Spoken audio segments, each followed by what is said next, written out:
Hello tout le monde, j'espère que vous allez bien, que vous prenez soin de vous. Bienvenue sur ma chaîne by Dunia Cook.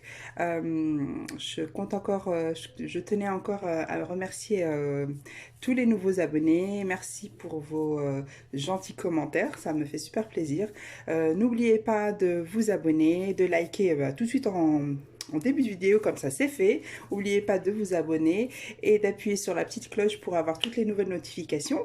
Donc voilà, nous allons commencer notre petite recette. Là, je vais vous faire, on va faire ensemble la recette c'est des petits gâteaux qu'on appelle cravata.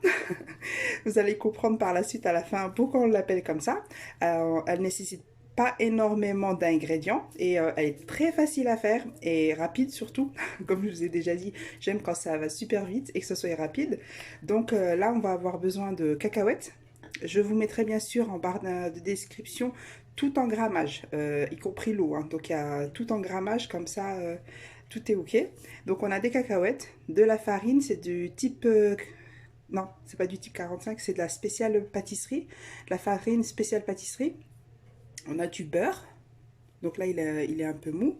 On a du sel, on a du sucre glace, de l'eau de fleur d'oranger. Comme vous pouvez le voir, le verre n'est pas rempli, mais je vous mettrai tout en grammage, comme je vous ai dit. Du sucre, après moi j'ai pas rempli le verre, mais pour celles qui aiment les recettes sucrées, vous pouvez le remplir. Et là j'ai de l'eau pour la pâte. Et là vous voyez qu'il y a une bouteille d'huile et c'est pour faire frire les cacahuètes. Donc avant de faire la pâte, je vais mettre les cacahuètes à frire dans la poêle.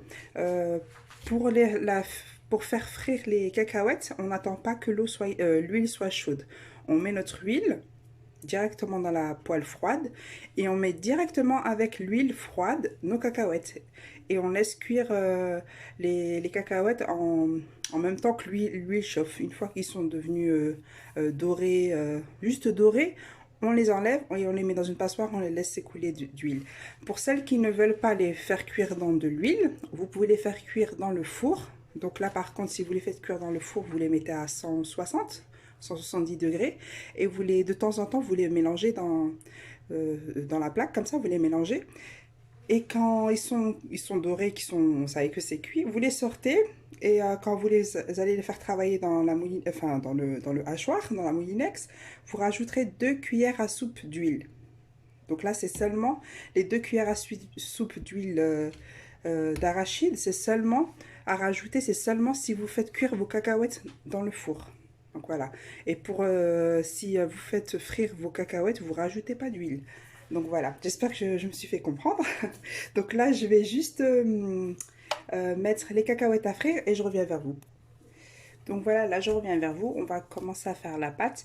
Moi, pour cette recette-là, je la travaille à la main, j'ai besoin de sentir la texture de la pâte. Après, si vous voulez la faire au robot, vous pouvez, mais je vous conseille vivement de la faire à la main. Au moins, vous avez, vous avez le ressenti de la pâte en fait. Moi, j'ai besoin de sentir là pour du coup cette recette-là, sentir la qualité de la pâte pour savoir si c'est ok ou pas. Donc là, ce qu'on va faire, c'est qu'on va mettre la farine. Bon, c'est pas obligé de la tamiser. Voilà. On va mettre notre sel. On va mettre notre sucre glace. Attention, pour la pâte, il faut mettre du sucre glace et non pas du sucre en poudre. Et là, nous allons rajouter notre beurre. Vous pouvez voir, voilà, il est mou. Hein. Donc voilà. Là, ce qu'on va faire, c'est on va sabler notre farine au beurre. Il faut vraiment bien le sabler. Donc vous le travaillez des bouts des doigts. Voilà. Je vais sabler tout ça et je reviens vers vous. Donc là, comme vous pouvez voir, nous avons sablé notre farine mélange beurre et sucre glace et notre pincée de sel. En même temps qu'on fait notre pâte, on n'oublie pas de surveiller nos cacahuètes. Hein. De temps en temps, on les mélange. C'est vrai que j'ai oublié de préciser pour les cacahuètes, si vous voulez pas mettre des cacahuètes sans la peau, vous pouvez très bien mettre les cacahuètes avec leur peau, hein, les cacahuètes rouges. Attendez, je vais vous montrer. Voilà, moi j'ai utilisé ces cacahuètes là. Si vous ne voulez pas vous en trouvez pas ou que vous préférez les cacahuètes avec leur peau, vous pouvez aussi les utiliser. Et vous faites exactement le même déroulement que la recette. Mais peu importe si vous prenez les cacahuètes rouges ou sans la peau. Donc voilà, c'était une petite parenthèse. Donc à partir de là, moi je vais rajouter mon eau de fleur d'oranger. Là on met tout le verre. Et là petit à petit, on va mélanger.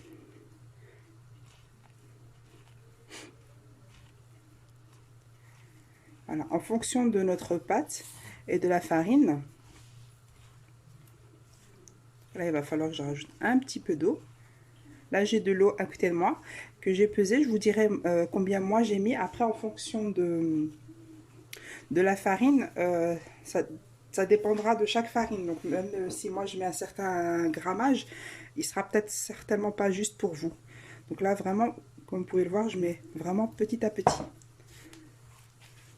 Faut que la pâte soit ni trop collante ni trop dure.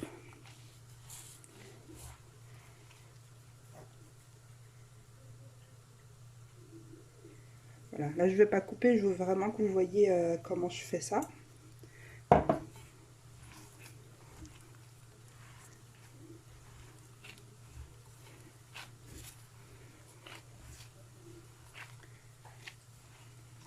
Là, il va falloir encore un petit peu. Je pense que là ça ira.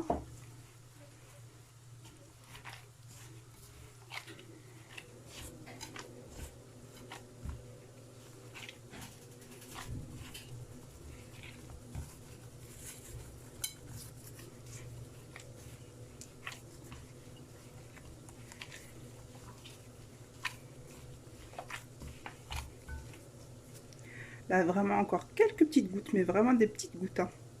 Voilà. Vous voyez?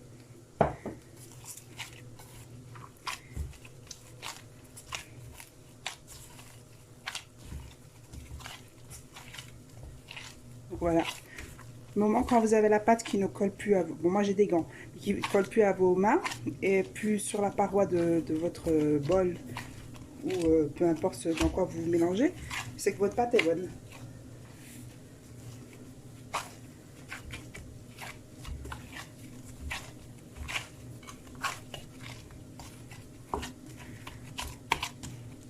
Voilà, vous la mélangez, vous la travaillez pas beaucoup, elle nécessite pas beaucoup de travail, juste la mélanger. Voilà, question de la ramasser. Donc moi là, je n'ai pas coupé, je voulais vraiment que vous voyez comment je travaille la pâte. Voilà, donc là notre pâte est prête. Donc là, je reviens vers vous. Comme je vous ai dit, on avait terminé de préparer la pâte. J'ai laissé cellophane tout de suite. Enfin, j'ai tout de suite enlevé les cacahuètes parce qu'il ne faut pas plus qu'ils ne deviennent pas plus dorés que ça. Donc voilà. Il faut à peine qu'ils soient dorés à blond. Voilà. Donc là, je vais les laisser s'écouler tranquillement. La pâte, on n'a pas besoin de la mettre au frigo. On la laisse là à température ambiante.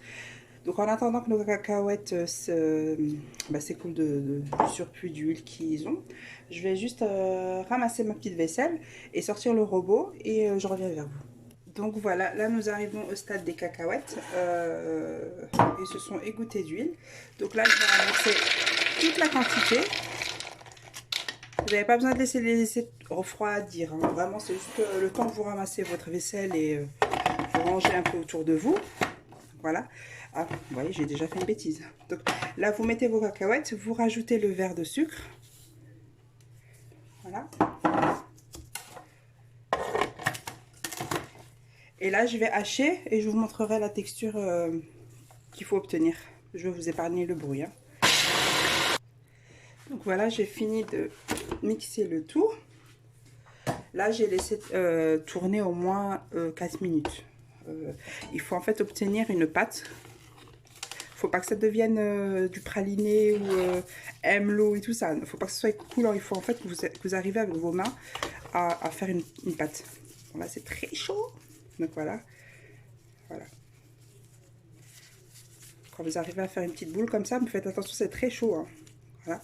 Donc là, je vais le transvaser dans un bol et je reviens vers vous. Donc comme là, vous pouvez le voir, j'ai transvasé donc la pâte dans le bol. Vous voyez, ça nous fait une petite pâte comme ça. Je n'ai rien rajouté, hein. Mis à part les cacahuètes et le sucre, on ne rajoute rien du tout. Sauf si vous faites cuire vos cacahuètes au four, là vous rajoutez 2 cuillères à soupe d'huile d'arachide. Là vous rajoutez votre huile. Mais là, si vous les faites frire à la poêle avec de l'huile, vous rajoutez aucune matière. Vous laissez, vous travaillez le tout dans la machine, cacahuètes et sucre. Mais il faut bien travailler pour obtenir une pâte comme ça. Donc voilà. Et comme dit, là c'est encore chaud. Hein. Donc ça, je vais mettre ça de côté et on va s'occuper de la pâte. Voilà, là nous avons notre pâte. Vous pouvez voir, elle est très facile à travailler. On va faire en sorte de la diviser en deux parties égales. Donc on va essayer de faire ça à l'œil. Hein. Voilà.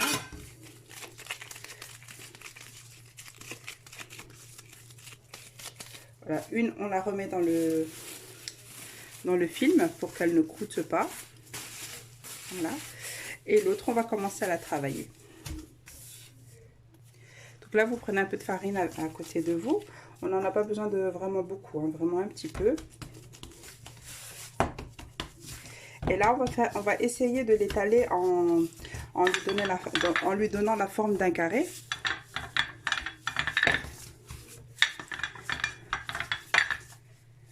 Comme vous pouvez voir, elle est très facile à étaler.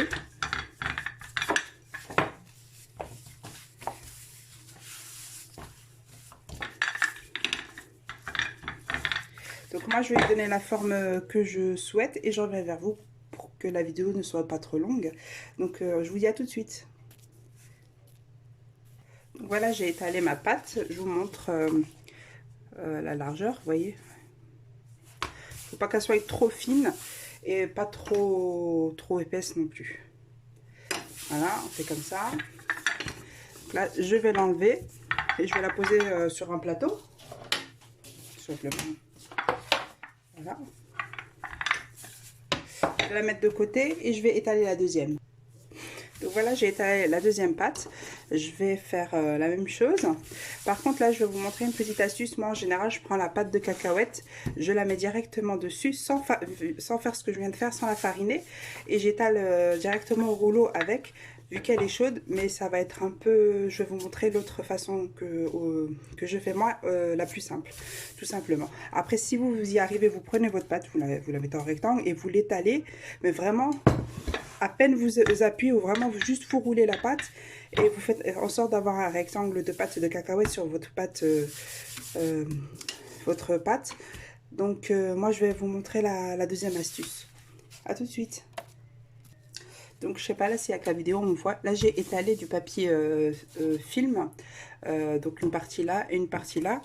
Et j'ai mordu un petit peu. Vous voyez? Là, et là on prend à peu près tout ça et on met notre film, on étale notre fil comme ça. On prend notre pâte de cacahuète, donc elle est encore un peu chaude. Donc là on essaye de faire un petit carré.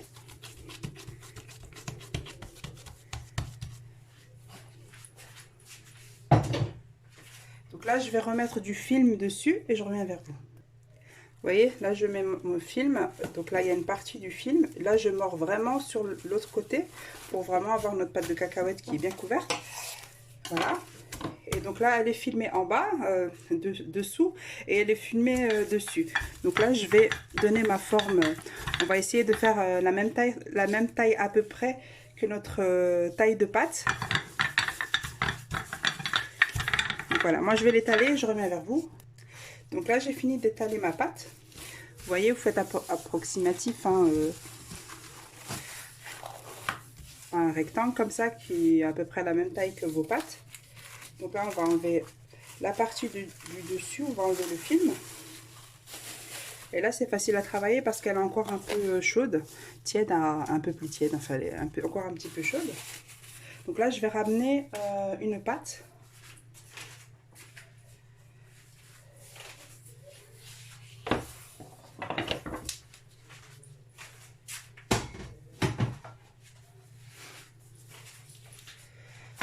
Voilà, on va la poser dessus.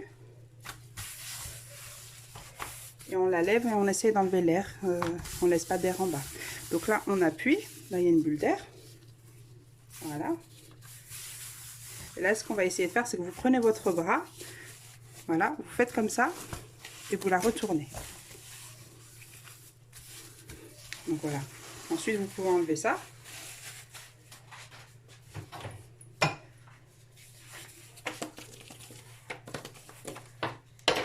Et on va ramener notre deuxième patte. Et là, on va recouvrir notre pâte de cacahuètes avec. Et là, pareil, on fait en fonction qu'il n'y ait pas de bulle d'air. Donc, on passe la main dessus. Comme ça. Donc là, on va juste marquer là où il y a les cacahuètes. Voilà. Et là, on va essayer de couper droit. Donc, tout le surplus de pâte que je vais enlever, ce n'est pas à jeter, on va l'utiliser. Hein. On en fera des petites cravatas pour les enfants.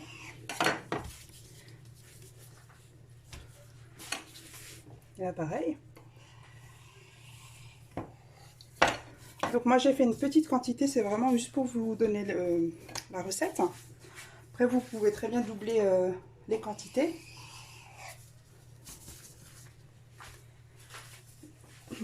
Donc là, à partir de là, ce qu'on va faire, c'est qu'on va couper nos cravates. Là, vous prenez le temps, à peu près un demi-centimètre, hein. Voilà, à peu près un doigt, comme ça.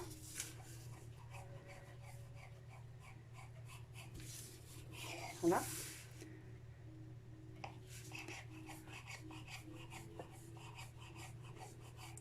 Vous pouvez vous utiliser vous savez, le rouleau pour couper la pizza. Mais moi, je préfère prendre le couteau, c'est beaucoup plus précis. Donc voilà. Donc là, je vais continuer à couper toutes mes bandes et je reviens vers vous. Donc voilà, là, j'ai coupé toutes mes bandes. Donc là, ce qu'on va faire, c'est qu'on va les couper de ce sens-là. Moi, ce que je fais, c'est que je les coupe à peu près à 4, vous voyez, 4 doigts comme ça. Voilà. 4 à 3 cm. Après, vous pouvez les faire plus longs, mais après, c'est pas très joli. Donc moi, j'aime bien les avoir un peu petits. Je vous fais bouger. Donc voilà. Et vous coupez tout en même temps.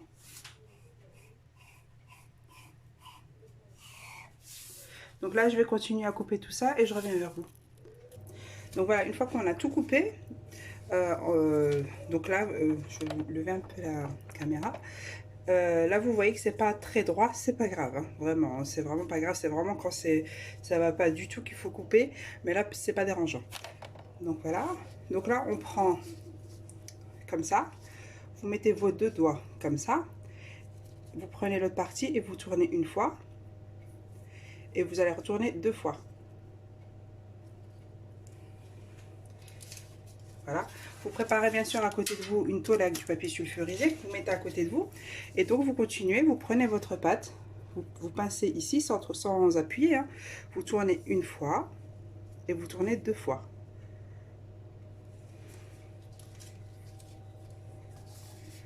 Donc là pareil, je tiens, je pince sans appuyer, une fois, 2 fois. Et quand je la pose sur sur la plaque, je la pose comme ça.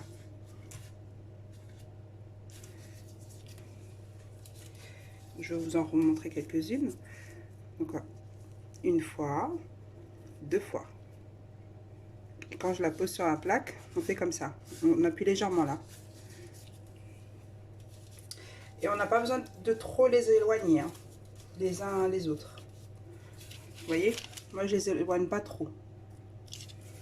Donc là, on va continuer à faire nos petites cravates. Hein. Je pense que vous avez compris, le petit nœud de papillon, d'où la petite cravate, enfin, je pense. Bon, je sais pas, pardon, on l'appelle comme ça. Donc moi, je vous la présente aussi comme ça. C'est vrai que c'est une très vieille recette, mais qui est assez pratique. C'est rapide. Vous en obtenez quand même pas mal. Là, je n'ai fait que 500 grammes, vous voyez la quantité. Hein. Et c'est assez rapide. Donc n'hésitez vraiment pas à la faire, déjà à l'essayer, de me dire ce que vous en avez pensé et de la partager avec vos proches. Donc voilà. Là, comme vous pouvez voir, même la pâte de cacahuète. Oui. 1, 2. Là, je me répète, c'est vraiment pour vous expliquer. Vous pincez comme ça. Vous mettez face à vous la bande de cacahuètes. Vous tournez une fois et vous tournez 2 fois. Ensuite, vous la posez comme ça sur votre plaque de cuisson. Donc voilà, moi je vais terminer tout ça et je reviens vers vous. J'ai oublié de vous préciser, pendant que vous formez votre petite cravate, vous mettez votre four à préchauffer à 180 degrés en attendant que vous finissiez tout ça. Donc voilà, là j'ai terminé de faire mes petits nœuds de cravate.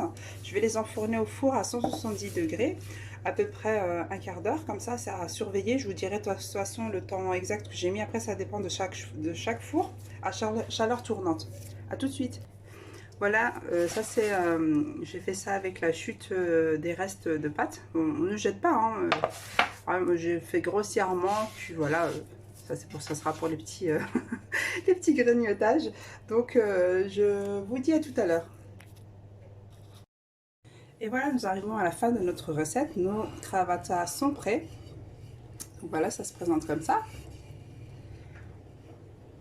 Voilà, nous avons une petite quantité. Moi, je vous ai fait vraiment la moitié de la recette. C'est juste pour vous montrer, vous donner une idée de la cravate et de vous partager la recette. Elle est assez connue, hein, je pense que pas mal de monde la connaît. C'est une recette assez facile. Donc, n'hésitez vraiment pas à la faire et à la partager. Pour ça, petite astuce, faut savoir que pour cette recette là, si par exemple vous la faites, je sais pas moi, en matinée ou en soirée vous êtes trop fatigué, vous n'avez pas la force de la faire cuire, vous pouvez la laisser de côté. Vous mettez un papier sulfurisé dessus, pas un torchon pour que la pâte ne s'écrase pas, juste un papier sulfurisé ou un papier essuie-tout dessus. Vous la laissez de côté, vous pouvez la faire cuire le lendemain ou 3-4 heures après. C'est vraiment pas du tout dérangeant, il n'y a pas de farine dedans, il n'y a rien du tout. Et au contraire, c'est même mieux par rapport à la pâte de cacahuètes. Ça évite qu'elle explose ou qu'elle sorte. Là par exemple, bon là j'ai mal fermé, que vous ayez ce genre de petits problèmes là. Ensuite, si vous avez par exemple un événement, un mariage, un baptême, peu importe, un anniversaire, quoi que ce soit, vous pouvez la faire en grande quantité. Doublez la quantité où vous faites cette quantité là. Et vous les déposez sur papier sulfurisé sur un plateau. Et vous posez vos cravatas une à côté de l'autre. Vous les mettez au congélateur. Vous les laissez congeler. Donc vous les laissez congeler et une fois congelés, vous prenez une boîte et vous disposez vos cravates une à côté de l'autre et vous mettez donc une couche de vos cravates, de vos cravatas et un papier sulfu et vous remettez une couche de cravata et papier sulfu, ainsi de suite. Vous faites tout ça jusqu'à que vous n'ayez plus de pâte et vous fermez votre boîte, vous la fermez bien, vous la laissez au congélateur. Le jour où vous avez besoin, une semaine après, 2 semaines après, vous avez besoin de les faire cuire, vous les prenez congelés, à même congeler directement sur la plaque et directement de la plaque au four à 170 degrés entre 20 et 25 minutes. Et vous les avez exactement comme ça. Si vraiment vous voulez prendre de l'avance et que vous avez un grand événement et que vous avez beaucoup de sortes de gâteaux à faire, c'est une petite astuce. Avec ce genre de gâteau là, vous pouvez les congeler. Donc j'ai tout dit, hein. J'espère que j'ai tout dit. Donc n'hésitez vraiment pas, si vous avez des questions, de me les poser en commentaire. Dites-moi, vous, si vous connaissez cette recette. Je pense que certainement oui, parce que c'est une très ancienne, très vieille recette. Et si vous la connaissez, comment vous la faites. J'aimerais beaucoup savoir comment... Si on a tous notre façon de faire est la même pour cette recette-là. Donc n'hésitez pas à la partager avec vos proches, avec vos amis. N'oubliez pas de liker, s'il vous plaît, likez, n'oubliez pas. Et puis de vous abonner et d'appuyer sur la cloche de notification pour avoir toutes les nouveautés que je mets en ligne, hein, sur YouTube. Donc voilà, donc j'ai été très ravie de vous partager cette recette-là. Et je vais vous dire à très bientôt pour une prochaine recette. À bientôt!